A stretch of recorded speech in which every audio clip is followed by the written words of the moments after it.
Atenção porque vai começar a aula de educação ambiental.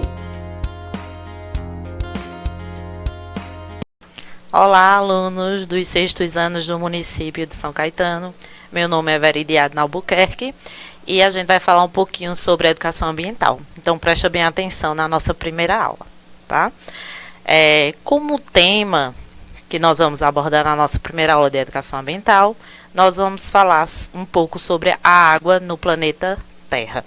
Lembrando, né, quando a gente fala de água, a gente percebe no nosso dia a dia o quanto ela é importante para que a gente possa realizar todas as nossas atividades diárias. Quando a gente fala de água no planeta Terra, a gente vai perceber que o planeta Terra ele está inundado de água, formando assim a hidrosfera, tá? Que compreende os oceanos, mares e as águas continentais, que estão presentes ali na superfície do nosso planeta, o planeta Terra. A gente observa que aproximadamente 71% da superfície terrestre é coberta por água. E a gente visualiza isso com um historiador, vamos dizer, astronauta, Yuri Gagarin, que foi o primeiro homem a viajar pelo espaço, e quando ele visualizou o nosso planeta Terra, ele falou uma frase que ficou muito famosa, que foi "a Terra é azul". Então, a gente percebe realmente que a Terra tem uma parte bem mais azulada do que de terra propriamente dita, tá? De toda a água disponível no nosso planeta, o planeta Terra, 97,5% é de água salgada presente ali nos oceanos, mas apenas 2,5% da água disponível está presente em rios, lagos e geleiras. A gente percebe que é uma quantidade mínima de água doce para ser utilizada em relação às populações. E mesmo assim, esses 2,5% de água doce presente no nosso planeta, grande parte desses 2,5% estão presentes em geleiras, que é o tipo da água que a gente também não tem tanto acesso. Então, vai diminuindo até chegar a uma quantidade quase mínima de utilização. Falando dessa água doce presente no nosso planeta, a gente sabe que para a gente sobreviver, para existir seres vivos em um determinado ambiente, é necessário a presença da água no estado líquido, né? A gente escuta muitas informações aí de pesquisas que estão ocorrendo em relação a outros planetas, como Marte, né? Que tem alguns ambientes úmidos, mas ainda não se sabe se existe vida nesses planetas, justamente pelo fato de não se observar a presença da água no estado líquido. Água doce que está disponível no nosso planeta, ela não se apresenta distribuída uniformemente. Então, quando a gente vai analisar todas as regiões presentes no Brasil em si, a gente percebe que a distribuição de água é de forma desigual. Então, por exemplo, como vocês estão observando aí na imagem, a região norte, ela contém 68% de água, e quando a gente vai pensar na população, a população é mínima, tá? E quando a gente observa, por exemplo, o sudeste, que tem 6% de água, a população é grandiosa. Então, assim, a gente observa realmente que essa água, ela não tem uma distribuição de forma uniforme. Como eu falei para vocês, a região norte em si possui a menor densidade demográfica. Então, a gente observa que só tem 7% da população, e em relação à água, é a maior localidade que tem uma quantidade de água imensa. Já a região sudeste é o contrário. Mas às vezes a gente pensa que essa distribuição de água está relacionada à quantidade de água e à quantidade da população. E muitas vezes está relacionada ao tipo de distribuição, se essa distribuição está sendo feita de maneira correta. E não somente está relacionada à quantidade de pessoas que habitam ali naquela área. A gente sabe o quanto a água é importante no nosso dia a dia. E essa água, ela tem que ser reposta, no nosso planeta.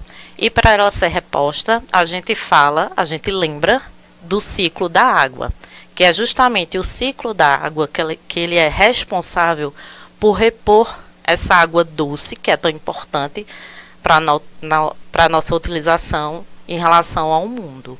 Quando a gente fala do ciclo da água, existe uma circulação, é como se fosse um ciclo mesmo, né? Começa, volta e vai recomeçando. O ciclo da água, a gente observa que tem vários eventos. No nosso planeta, a gente encontra água nos 3 estados físicos, sólido, líquido e gasoso. E esses estados físicos estão presentes ali na formação do ciclo da água. Então, a gente observa o Sol, que vai emitir calor. Quando o Sol emite calor, vai para os rios, ocorre o processo de evaporação, que a gente sabe que é um processo extremamente lento. Junto com essa evaporação, ocorre um evento chamado de evapotranspiração, que é a evaporação mais a transpiração que ocorre entre seres humanos, animais e plantas. Então, essa evaporação dos rios e a evapotranspiração vai para a atmosfera, tá? Todo esse vapor, e ocorre um evento chamado de condensação, que é justamente esse evento chamado de condensação que dá origem às nuvens.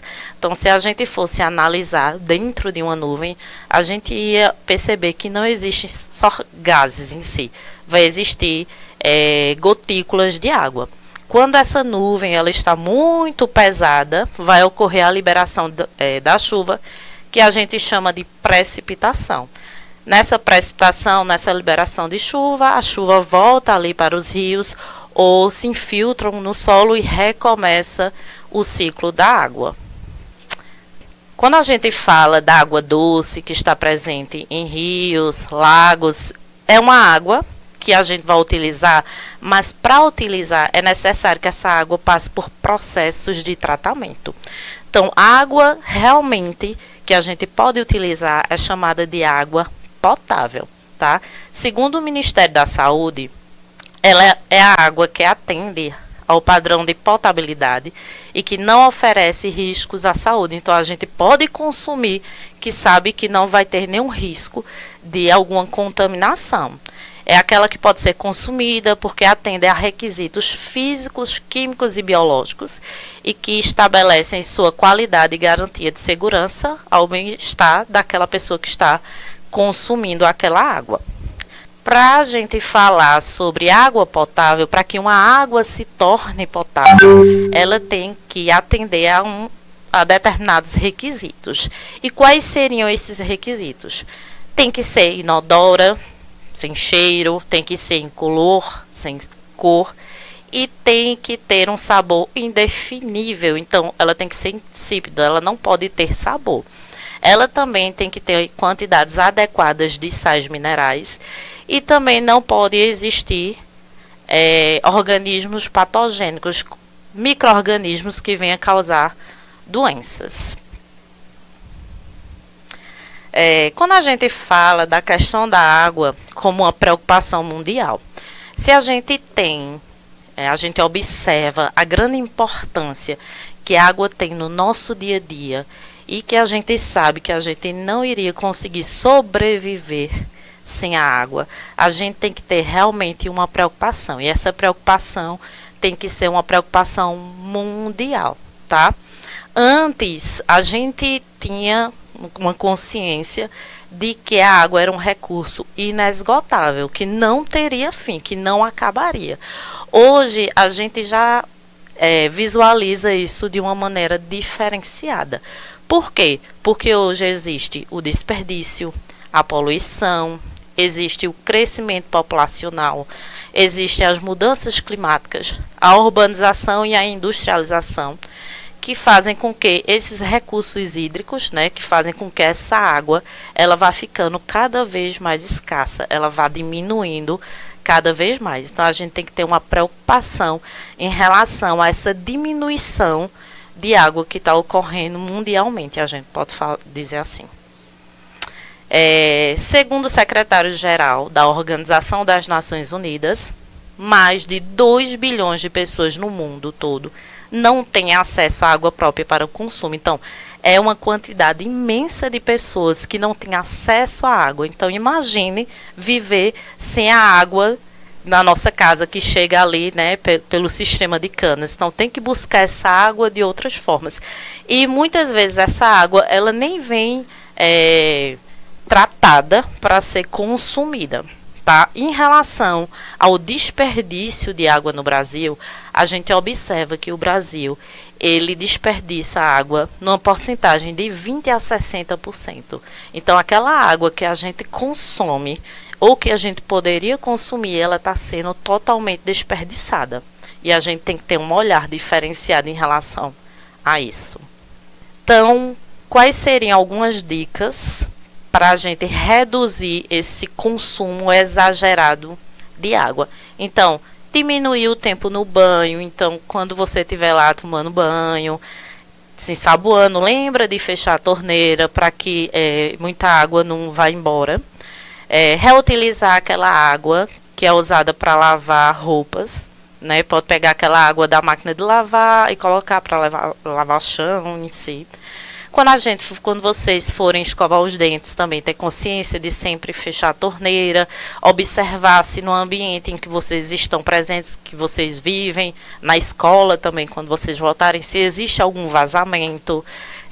Sempre optar por usar baldes no lugar de mangueiras e também ter uma atenção maior em relação à descarga da casa de vocês, porque talvez seja um dos itens que mais gasta água em uma casa. Então, só basta 3 segundinhos para dar descarga e ali não desperdiçar essa quantidade imensa de água. Então, obrigada, minha gente. Até a próxima aula.